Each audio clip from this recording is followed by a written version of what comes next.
Billions.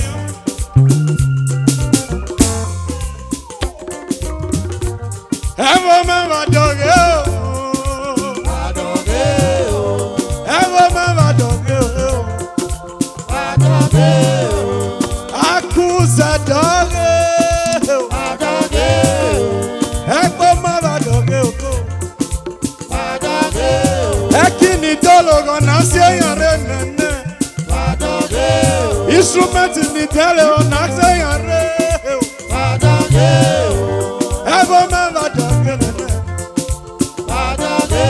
what I need to give a toge what I need to give a toge Shango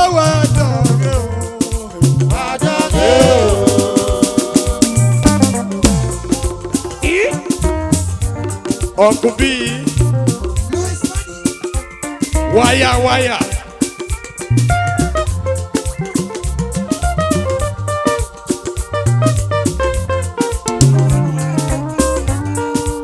Nobila Hamye paluwa kona nenya ye Hamye paluwa kona nenya ye nene Omo na biele enya rivo Ekinu tolo enya rivo nene Esan Oyeeee Ono varu bolu I'm Osi You believe that one? Wire See you Mommy do good. Mommy, what that someone got? Ever mama dog ever mama dog Esan Oyeeee ever mama dog Ekini dolo gonna say instrument in the tele gonna say Emini kwena gonna say what on the sun give a toge what on the sun give a toge I swear Esan Oyeeee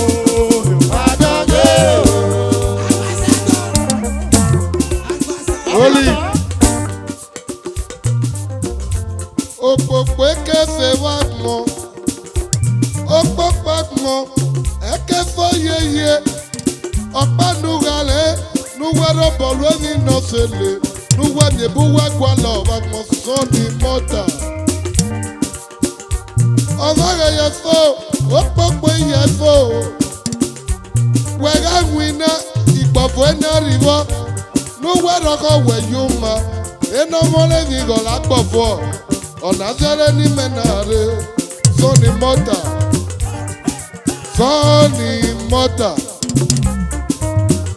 Uwana mole ni nure penengo Toto ijele mege ne baba Toto ijele Soni mota Ew Enyage tuwele Ankubi meboge nera me Chief Olia of Romi Kito Okokwenna the enactment na blood no tradition no miracle Christy blood okotie Evoloni yeba dugelele. Esi black ivenge no mo imeno. Woga valebo imerele ko. DJ Ayi Alusha sivenge ne baba. Okpokpo eriena mona. Ọmọ ekeri no temptation no miracle. Okubi me no riri. Okubi venge ne papa me. Okobra hotel. Okobra hotel. Weyelere okpokpo eriena mona. Ọmọ ekeri no temptation no miracle. Emwata Superstar Emwata Diamond nuwe molizie bebe na mona. Wega di moto ga you wote no mele. Wega buwa you wope no mele. Wega di moto you wote no mele. Uduwo Preto Chemwen Okubi Pastor Studio Erame Miracle Yeke Enwata boge no more superstar Enwata boge ne baba me Okubi Festilo superstar Great Ochemwa of Ile Okpokpo eriena mona. Ọmọ ekeri ibe na mo. Okpokpo eriena mona. General Ugwe dugelere. Chief Oare venge ne baba General Ugwe dugelere. Eliaye,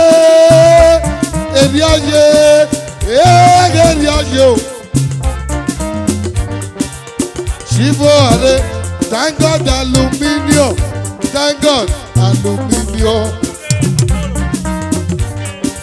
Today Apollo boga, Apollo venge baba me.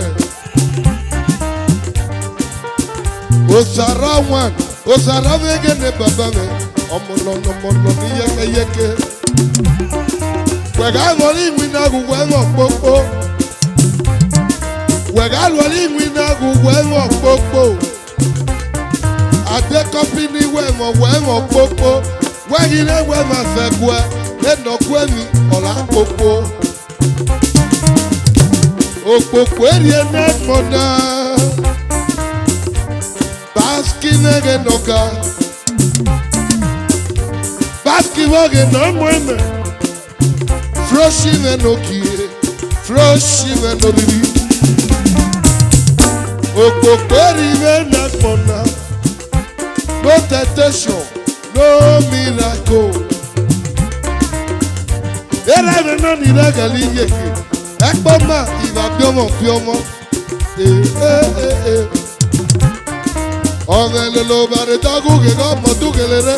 Diamond superstar, Mrs. Diamond. Mrs. Diamond. Baski nege no kie. Baski nege no rili.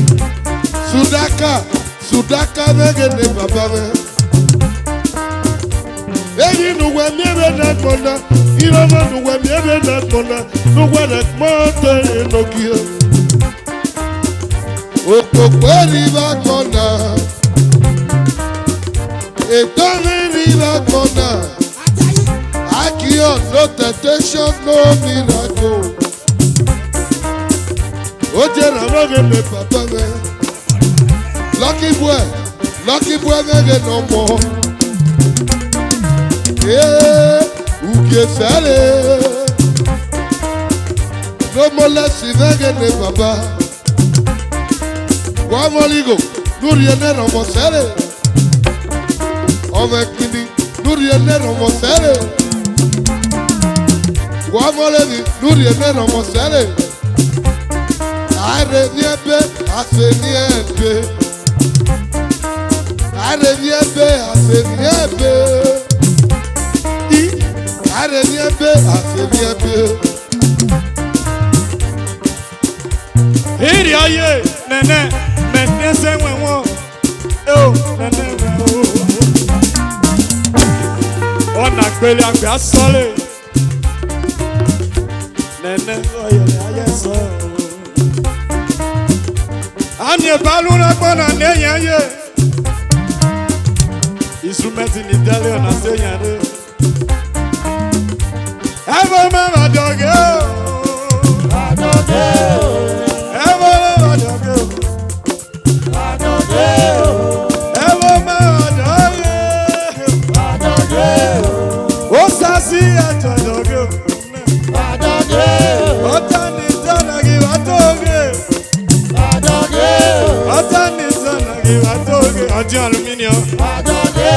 Young prophet, God bless you.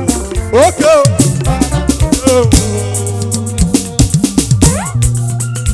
Apostle Lucky, Mrs. Diamond, Opokwoniye. Behind every successful man, there is a woman. Oh. Yogo, hey Yogo, Anatama, Moses Imole Nene, Iwaye Nyonyatama. Yogo, Mami Yogo, Yogo, hey Yogo, Anatama, Moses Imole Nene, Iwaye Nyonyatama. Yogo, hey Yogo, Dazumia. Yogo Azaruma, Yogo Anatama, Moses Imole, Aime Dazuma, Yogo Anatama, Moses Imole, Yogo, hey Yogo, Adakiemba, if I am Yana Nene, never dog Yogo.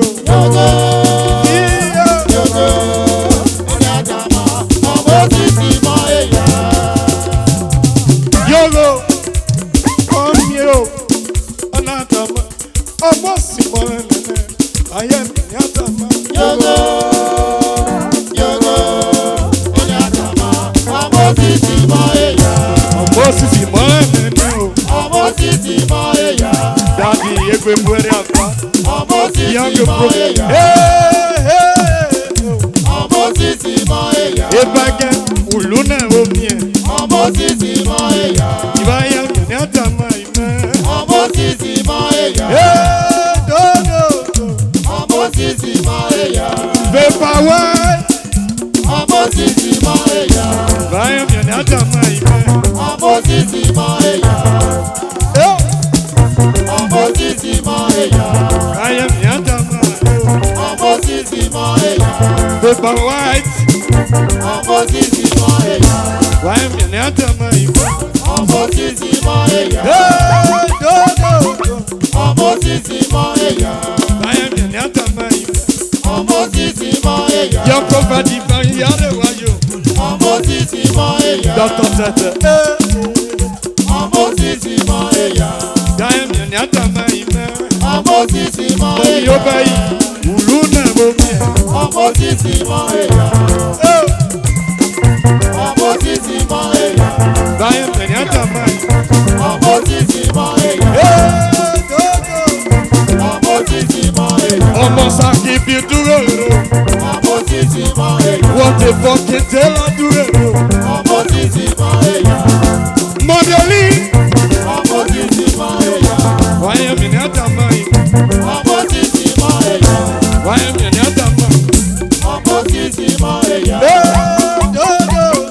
Almost Simone. What a fucking tell I do. Almost Simone. Engineer Marcos. Almost Simone. Marcos Luna Vomi. Almost Simone. I am the Almost Simone.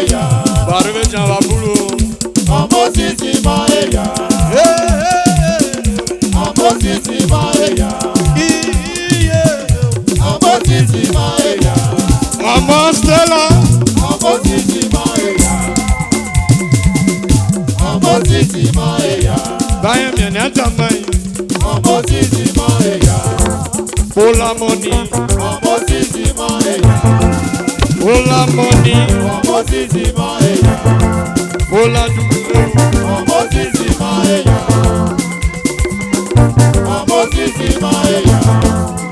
Street photos. Echo mamotos. Obiji aluminium.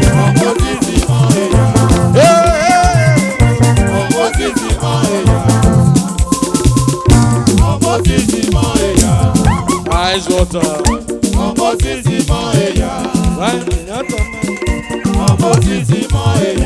Nene meni ese wenwo.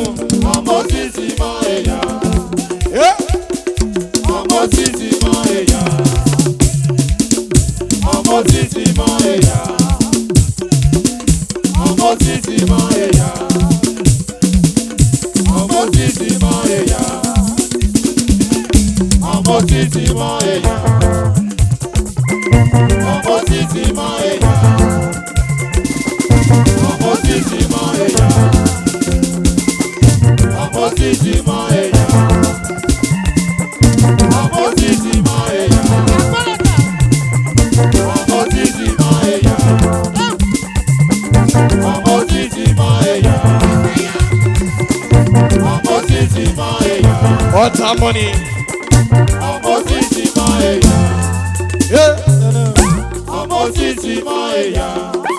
Mrs. Harry. DJ Stallone. Stallone Connection. Otta.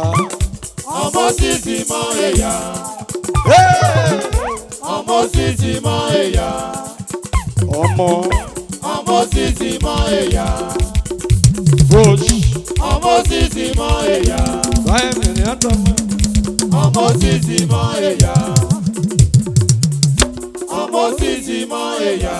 Ice water.